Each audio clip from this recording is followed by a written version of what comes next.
என்ன சாப்பிடுறீங்க? 4 இட்லி. இட்லி மல்லிகை பூ மாதிரி இருக்கணும்.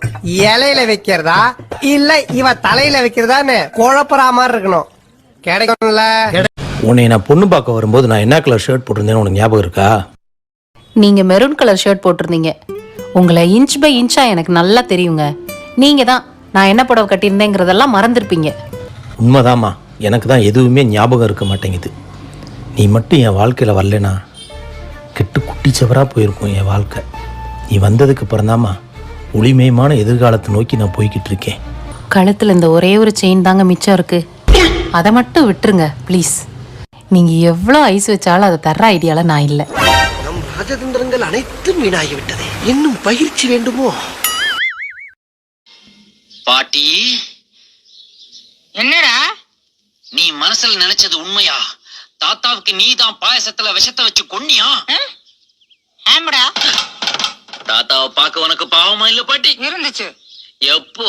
நல்லா இருக்கு, இன்னொரு கிளாஸ் கொடுன்னு கேட்டாரே அப்போ.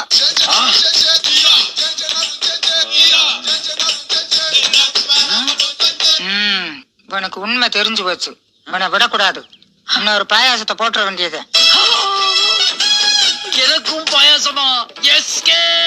மொட்டைக்கும் சொட்டைக்கும் என்ன வித்தியாசம்? கடவுளுக்கு நாமளா போட்டா அது மொட்டை, கடவுளா பார்த்து எடுத்துக்கிட்டா அதுதான் சொட்டை. மொட்டை கல்யாணம் ஆனவனுக்கு அடி, கல்யாணம் ஆகாதவனுக்கு அடி. கல்யாணம் ஆகவனுக்கு அடி விழுதுன்னு கவலை, கல்யாணம் ஆகாதவனுக்கு முடி விழுதுன்னு. ஏங்க, உங்க ஷர்ட் மேல லேடிஸோட முடியே காணோம். இப்பயாச்சும் என்ன புரிஞ்சுக்கோமா, நான் அவன் இல்லை. மரியாதையா சொல்லிடு. முடி கொட்டாம இருக்க அதுக்கு என்ன ஷாம்பு வாங்கி கொடுத்த? என் செல்ல குட்டி யாரு?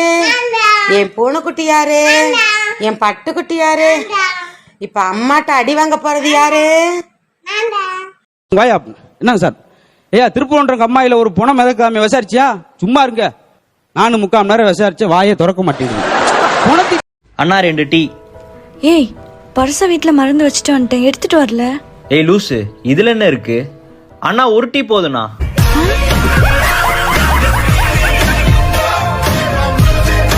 நல்லா தான் மேம் பேசணும். அப்படியே வாழைப்பழம் மாதிரி பேசுவான் மேம். இவன் பேசுறத பார்த்தா எப்படியா பட்டவங்கள தான் உயிர்ந்துருவாங்க. பேசியே கவர் பண்ணுவான் மேம் இவன்.